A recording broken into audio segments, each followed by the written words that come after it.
We got to get in the game, not be gamed by it. It feels like now is a really critical moment. It is not enough to be against something and to be afraid of something. You know, we want to live with dignity. We want our children to have a future. It's always going to come down to people. It always comes down to power. So few people experience participating in a democratic organization. See, the power is in commitment to one another. That's really where the power is. What I do believe in is practices. In other words, ways of doing things. Marshall Ganz has been a civil rights campaigner and union organizer before starting his academic career at Harvard. Along the way, he revolutionized progressive grassroots campaigning, organizing, and leadership. He was instrumental in designing the grassroots organization for the 2008 Obama for President campaign. So I'm going to kick off, Marshall, your book. The book begins with the heading, Why Me? So I thought it might be nice to start there by asking you, what is it that still drives you to do this work? I think when you discover your calling, that is what gives your life purpose and meaning, then it's a joy to be able to act out of that. And for me, that was in Mississippi where I discovered that it had to do with working with people to develop their own capacities for leadership, for self-understanding, for collaboration, for power, but in such a way that it didn't stop with individual development. It moved into community, and then it moved into power based on community. So that's sort of been a consistent theme. I learned that in the civil rights movement with the farm workers. I had grown up in California, but had to go to Mississippi and get educated about race, power, and politics in my country. And got what we call Mississippi Eyes, came back home, saw another community of people of color without political rights or economic rights, and California with its own rich history of racial oppression. And so I was blessed with the opportunity to do that for 16 years and really learn the craft. 10 years of kind of wandering, trying to figure out what was next. And then came back to school here and finished my senior year and did a master's and PhD in sociology. Now, the consistency that has run through that, the way I think of the teaching I do now, it's like I get to have a conversation with the future twice a week, you know, and it's a pedagogical, I mean, that's pretty cool. The anti-democratic ideas feel like they are on the rise and have become much more mainstream. So where are the places that you see that hope at the moment? I make a big distinction between hope and optimism. And I think optimism, like pessimism, I think is arrogant because it's presumptuous. It's like, oh, I can predict the future. It's all going to be bad. It's all going to be good. It's not how it works. We don't know the future. Hope, on the other hand, is much more about a sense of possibility of what could be, not what will be. How many people have ever had an experience of hurt? Well, probably most of us, I would think. On the other hand, haven't you also had experiences of hope? I mean, if you hadn't had the experiences of hurt, you wouldn't think the world needed fixing. But you hadn't had experiences of hope, you wouldn't be here talking about doing it. We really do, at a deep level, share a whole lot more than we sometimes think we do. Not in a superficial way like everybody cares about trees or something, but I mean at a values level.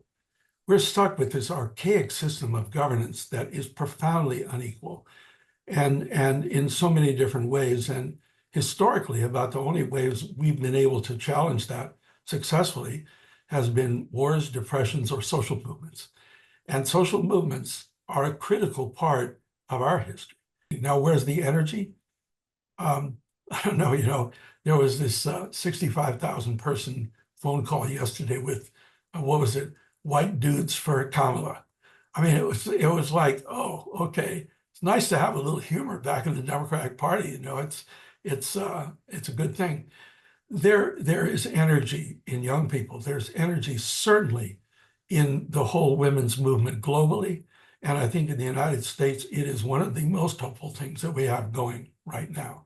The electoral process has been gotten so disconnected from the building of grassroots infrastructure. And so the monetization of the system has made it really hard. On the other side, the other challenge we have is what I call the donorocracy. In other words, where movements, progressive movements, instead of building powerful constituencies, focus on developing Rolodexes of powerful donors. And it shifts the whole dynamic, because then instead of you need to organize your people to survive, to have power, well, not if some Silicon Valley guy is giving you the money to live as if you'd won when you haven't won. There's a very good book called Power in Progress by Doran Acemoglu here at MIT. He wrote a book a few years ago called Why Nations Fail. And his discussion of the development of technology and how that relates to power is really helpful, because he points out that the history of technological development is that first, it makes a few people very rich, and everybody else it makes poor. And it isn't until everybody else organized to find the power to control what's been created that things begin to balance in any way. And so I think that we have to figure out how to use the technology to strengthen that which is human, not to replace it. You talk about building that the way that we make change, the way that we build power is through shared relationships, story, strategy, action, and structure. But like, what do those terms mean? What I believe in is practices. In other words, ways of doing things. Each of these practices that I'm describing, there's an element of skill, there's an element of concept, and there's an element of values. In other words, the values are not somewhere out there, they're in the way in which we actually do the work. It's like seeing people versus seeing a person as a resource that we can rip off or use in some way.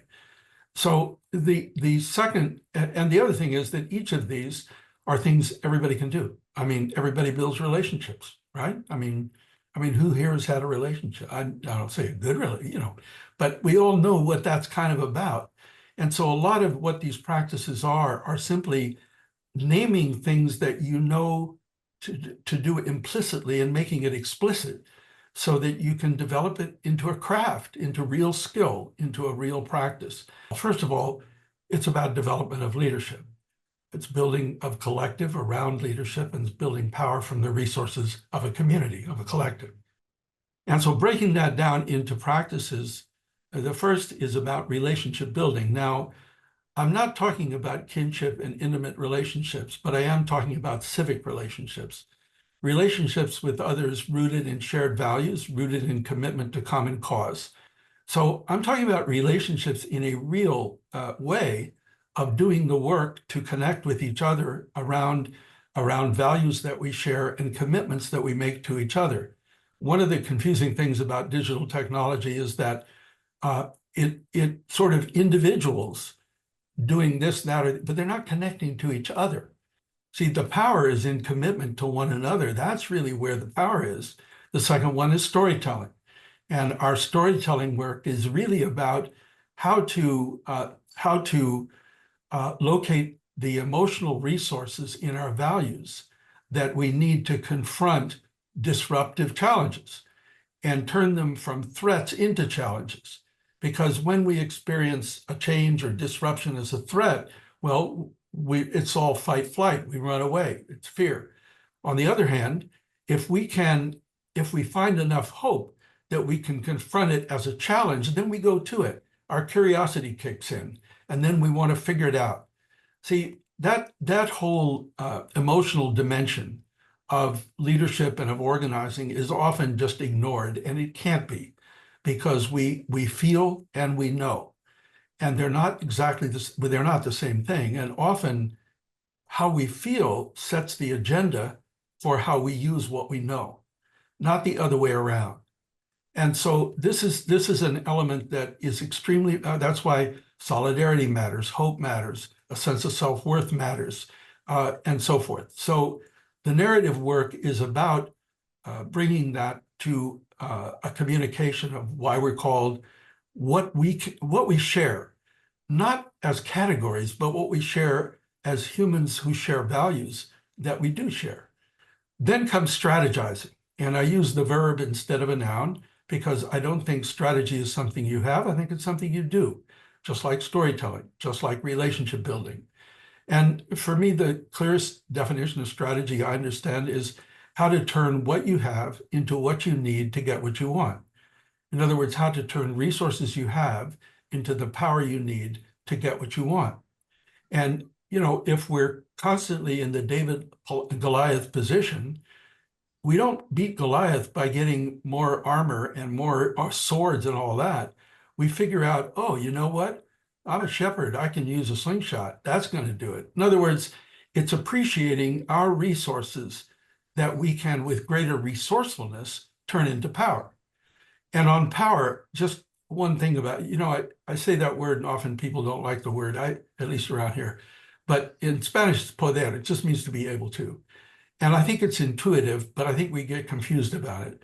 If you need what I've got more than I need what you've got, who's got the power?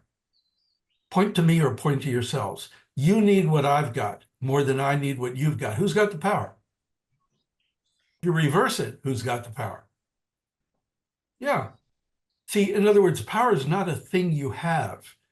It is a relationship of interdependence. In other words, between needs and resources. I may have the only food store in town, and that gives me a lot of power. On the other hand, one day everybody turns out to be Gandhi followers and they go on a fast, my power's gone. They don't need what I have. And see, understanding the interdependence, to me, that's the heart of the matter. And there are ways in which we are interdependent with one another, and we can create more power with one another, like a co-op, a credit union, and so forth. But then there's also circumstances when we need the resources somebody else has, who has different interests than us, in which case we have to figure out how we can use our resources to affect what they need.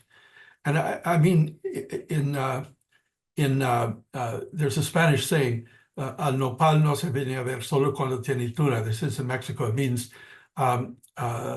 nobody comes to see the prickly pear cactus except when it's bearing fruit. And that's meant to describe the politicians show up in the barrios just before elections. And, oh, there's a lot of fruit here.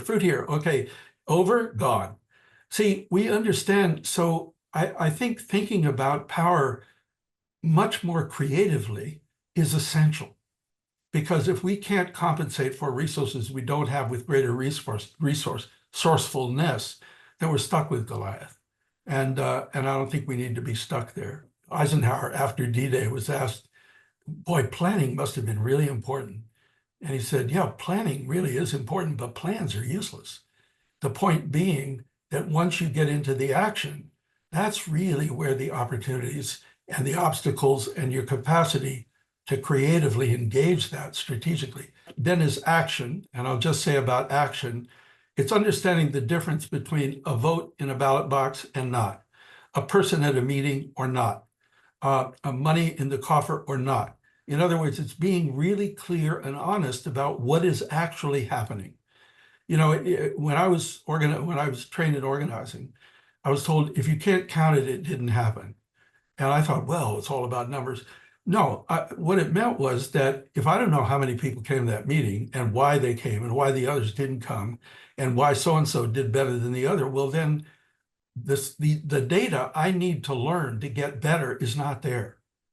And so what it taught us was a discipline of really paying attention to the concrete changes that we are making, not just having good theories about. So that's about action. And then finally is structure and structuring. Often people, at least, I don't know, around here, people sort of, you say structure and they want to run the other way because a lot of us have had experience with oppressive structures. But structure comes from the Latin. It means to build. And all structure are the commitments we make to one another about how we're going to work together. And, how are we going to make decisions? How are we going to have meetings? How are we going to hold ourselves accountable? These are all fundamental questions. Now, to me, bringing those 5 practices together, then for me, it focuses first on the development of leadership. Because by leadership, I don't mean, someone up there giving orders. I mean, people skilled in the practices I just described. And the definition I use is that leadership is about accepting responsibility for enabling others to achieve shared purpose under conditions of uncertainty. So it is leadership not as domination, but as empowerment. It is leadership as enabling, not as controlling. I'm not going to sing. In the 4th grade, I was told, please just mouth the words. And that was but no, it's a song that Judy Collins recorded in the 60s. And it uses the word freedom.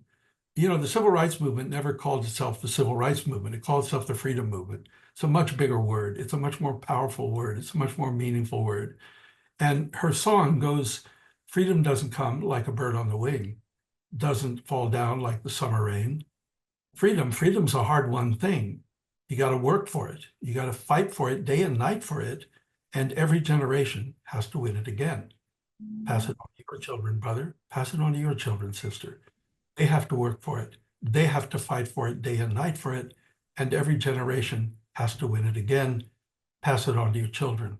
Pass it on. And I appreciate the opportunity to pass it on. Thank you. Thank you so much. And good luck, everyone.